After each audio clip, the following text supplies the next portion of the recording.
최종 보스의 애인이라니 오해입니다.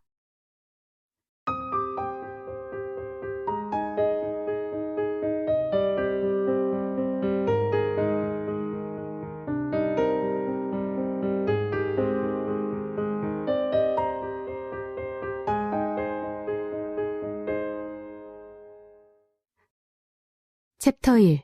개도 2회차가 되면 주인을 바꾼다. 배신당했다. 그 사실을 깨달음과 동시에 뒷골이 띵하며 머리에 열이 올랐다. 지금껏 열과 성을 다해 헌신했던 남자에게 버림받다니. 헌신하다 헌신짝 된다는 흔한 이야기가 내 이야기가 될 줄은 몰랐다. 내가 어떤 고생과 희생을 해서 파비안 원정대를 최고의 원정대로 만들었는데. 내가 알려준 고급 정보들로 파비안은 좋은 아이템을 쉽게 얻을 수 있었고 내가 미리 일러준 인재들로 괜찮은 원정대를 꾸릴 수 있었다. 내가 써준 지원 마법으로 파비안과 그의 동료들은 쉽게 레벨업을 하고 던전을 깼다. 그리고 위험한 순간 나는 내 왼팔을 희생해서 파비안과 원정대원들을 살렸다. 그 모든 노력이 인정받지 못해도 상관없었다. 파비안만 알아주면 된다고 생각했다. 그래서 지원형 마법사가 출세하기 위해 파비안에게 꼬리를 친다거나 파비안의 개라는 조롱 어린 소리를 들어도 아랑곳하지 않았다. 오로지 파비안만을 위해서. 하지만 그 결과가 고작 이거란 말이야? 자기가 구하러 오지 않으면 내가 죽는다는 걸 뻔히 알면서 최대한 태연한 척 감정적 동요를 드러내지 말아야 한다는 걸 알았지만 쉽지 않았다. 더 억울한 건 헌신했던 내 과거를 알고 있는 건 파비안과 나 둘뿐이라는 것이다.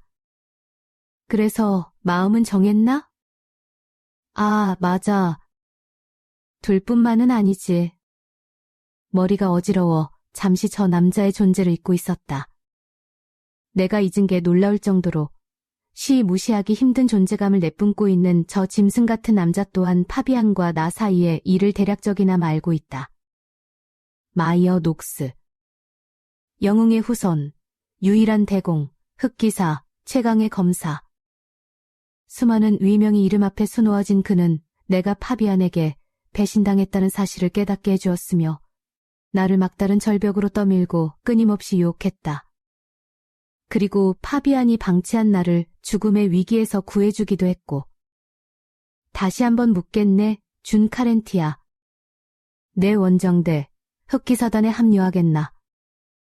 단둘만 있는 공간에서 울리는 쇠를 두드리는 듯한 나직한 목소리가 나를 옴짝달싹 못하게 사로잡았다. 선택의 여지를 주는 것 같지만 실상은 전혀 그렇지 않다. 그 사실이 주는 압박감에 입이 바싹바싹 말랐다. 도망치고 싶지만 도망칠 곳도 없다. 내가 있는 이곳이 바로 흑기사단의 막사였기 때문이었다. 천막에 재질이며 늘어선 가구들이며 과연 대공의 막사답게 고급품이 아닌 것이 없었다. 그중 제일은 역시 마이어 녹스 본인이다.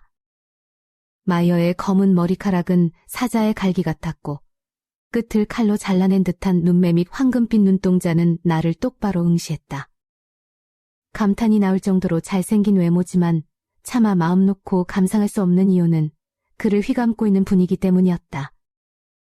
흑기사라는 위명답게 흑색의 갑주를 빈틈없이 차려입은 마이어는 거대한 흑철을 깎아 만든 것처럼 보였다. 내가 아무리 무어라 해봐야 조금의 흠집도 나지 않을 것처럼 막막한 상대였다. 실제로 만만한 이는 아니지. 젊은 나이에 대공이 된 마이어 녹스는 제국의 게이트가 열리며 마물의 침략이 시작되었을 때 제일 먼저 게이트로 들어간 최초의 기사이자 최강의 검사였다. 마이어는 흔크의 고개를 끄덕이지 않는 내 모습에 초조해졌는지 답지 않게 나를 재촉했다. 도대체 왜 그렇게까지 고민하지? 나쁜 선택은 아니야. 아니, 오히려 자네가 선택할 수 있는 최선이지. 자네가 내 제안을 거부하는 이유를 도무지 알 수가 없군. 그건 그랬다. 그의 원정대인 흑기사단은 모두가 입단하기를 원하는 선망의 대상이었으니까. 파비안이 나타나기 전까지 혹은 나타난 뒤로도 오랫동안 최강의 자리를 유지하기도 했고, 하지만 나는 그의 제안을 기꺼이 받아들일 수가 없었다. 당연하지. 이 남자는 마왕의 핵이자 내가 빙의한 이 게임이 진최종 보스니까. 진최종 보스. 그러니까 진짜 최종 보스. 악당이든 아니든 가장 마지막에 나타나는 최강이자 최후의 적. 한마디로 끝판왕이라고도 불리는 존재였다. 내가 빙의한 이곳은 성마대전이라는 이름만 들어도 옛 향수를 불러일으키는 RPG 게임 속이었다. 이름뿐만 아니라 실제로 스토리도 고전적이었고, 세계 정복을 하려는 마왕을 무찔러야 한다니 2020년에 나온 게임이라고는 믿을 수 없는 스토리였다. 물론 게임에서 중요한 건 스토리보다는 게임성이지만, 하여튼 마왕이 세계를 정복하려 하면서 대륙 각지의 마계와 연결된 던전이 생기게 된다. 플레이어는 게임의 주인공인 파비안을 따라 다양한 캐릭터를 영입하여 던전을 공략해야 했다. 내 몸의 주인인 준 카렌티아 또한 그렇게 영입 가능한 캐릭터 중 하나였다. 회색 머리카락과 엷은 선홍색 눈동자가 선명한 고양이상의 눈매를 지닌 20대 중반의 여자 지원형 마법사. 내가 성마대전에서 제일 좋아하는 캐릭터였다. 물론 그렇다 해서 준의 몸으로 살고 싶다거나 그런 건 아니었다. 어쩌다가 준에게 빙의했는지 영문을 모르겠지만, 하여튼 성마대전에서는 홍보 당시 마왕을 최종 보스로 앞세웠다. 실제로 1회차에서의 최종 보스도 마왕이었다. 하지만 마왕은 플레이어의 뒤통수를 치기 위한 페이크 보스, 즉 얼굴 마담일 뿐이었다.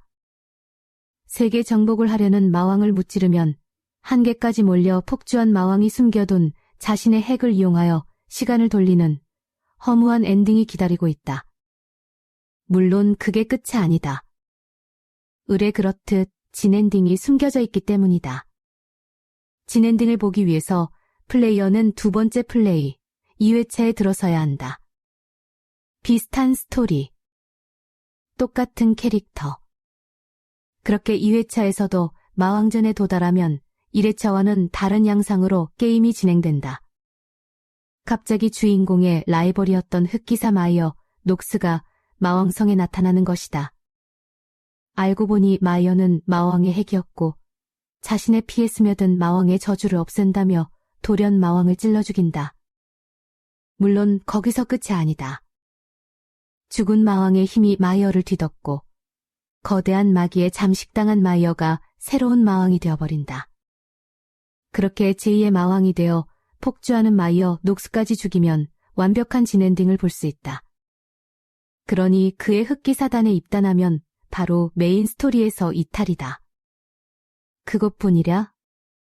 마이어 녹스가 마왕이 된 뒤 흑기사단은 마왕의 앞잡이로 싸잡혀 핍박받을 게 분명하다.